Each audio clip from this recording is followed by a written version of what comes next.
փաստարկները վերված, որքան նոր հաշվի գալիս Սահմանադրական դատարանը խորհրդածական։ Դուք տալիս եք ամենաբարդ հարցը, հաշվի առնելով, որ մենք իսկապես բարդ ժամանակներում ենք գտնվում։ Երբ մենք խոսում ենք դատաիրավական համակարգի անկախության խնդիրների մասին, իհարկե Սահմանադրական դատարանին պետք չի որևէ մի իրավիճակում դիտարկել դատաիրավական համակարգի ծավալի մեջ, քանի որ ինչպես քանիցս այս դատաքննության ընթացքում ընդգծվեց, Սահմանադրական դատարանը վերիշխանական մարմին է, այդ թվում նույն դատական իշխանությունից էլ է վեր,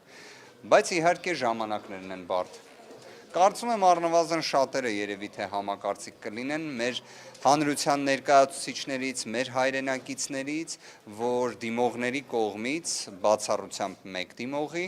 փաստարկները, որոնք ներկայացվեցին, առավել քան համոզիչ են։ Մյուս կողմից, եթե նույնիսկ ներառենք այն 7-րդ դիմողին էլ, հա, պայմանականորեն, ապա քավլիցի, թող ընտրության արդյունքները անվավեր ճանաչվեն։ Ի վերջո դուք նկատեցիք, այդքան խոսվեց, որ տեղի են ունեցել ընտրախախտումներ, իբրև ընդդիմության կողմից, ինքնին դա արդեն աբսուրդային պնդում էր, բայց այդպես էլ որևէ մեկը նման պնդում, որ այդ խախտումները իբր հերիք չի գոյություն են ունեցել, մի հատ էլ էական ազդեցություն են ունեցել ընտրության արդյունքների վրա, չկատարեցին նման պնդում։ Հարց ու պատասխաններից մեկի ժամանակ ես ուղիղ հարց տվեցի երրորդ անձին, որ եկեք գնանք նոր ընտրությունների, կամ թող լինի երկրորդ փուլ։ Քանի որ եթե իրենք իրենց ասածին հավատում են, հա, նույն այդ ընտրակաշառքների իբր աբսուրդային պատմությունները, բա թող այդ դիրքորոշումը ներկայացնեին, բայց այդպես էլ դա չարեցին։ Հակառակը, ամեն կերպ նահանջեցին այդ պնդումից։ Այս օրերի դատարանի կողմից Դե առնվազն մինչև Սահմանադրական դատարանում նիստերի մեկնարկը, այո, նաև քաղաքացիական պայմանագրի կողմից նման դատողություններ արվում են։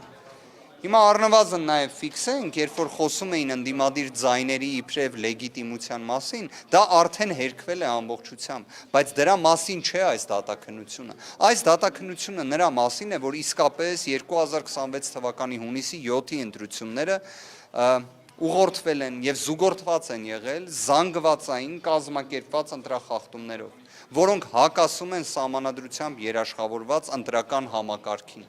Սա է ամբողջ ցավը եւ Սահմանադրական դատարանը իհարկե ունի բոլոր Սահմանադրությամբ նախատեսված լիազորությունները դրան պատշաճ արձագանք տալու։ Եվ հաշվի առնելով այդ խոսվի թեև այն հարցերը, որը տրվում էր կողմերին, դուք ինչ կարծիք եք, հա, ի սկզբանե ինչ-որ անաչառություն էր վիճարկվում կամ կասկածը։ Սահմանադրական դատարանի կազմի լեգիտիմության մտահոգությունը մենք ընդգծել ենք հենց առաջին նիստին, դրա հաղթահարման մեխանիզմն էլ առաջարկել ենք։ Այլ հարց, որ այդ մեխանիզմը չի իրացվել։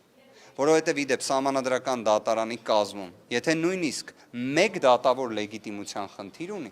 այն ամբողջությամբ ստվերում է Սահմանադրական դատարանի ամբողջ կազմին։ Իդեպ հենց այդ հիմնավորումն է ներկայացվել Սահմանադրական դատարանի դատավորներից մեկի կողմից, երբ քննարկվեց Սահմանադրական դատարանի թվով 3 դատավորների մասնակցության անհնարինության հարցը։ Այսինքն պատճառը ոչ թե եղել է, որ եկեք այդ մեկը կամ երկուսը չմասնակցեն, այլ պատճառը հենց եղել է նրանում, որ եթե իրենք մասնակցում են, ապա ամբողջ կազմի լեգիտիմության խնդիր է ի հայտ գալի։ Շնորհակալ եմ։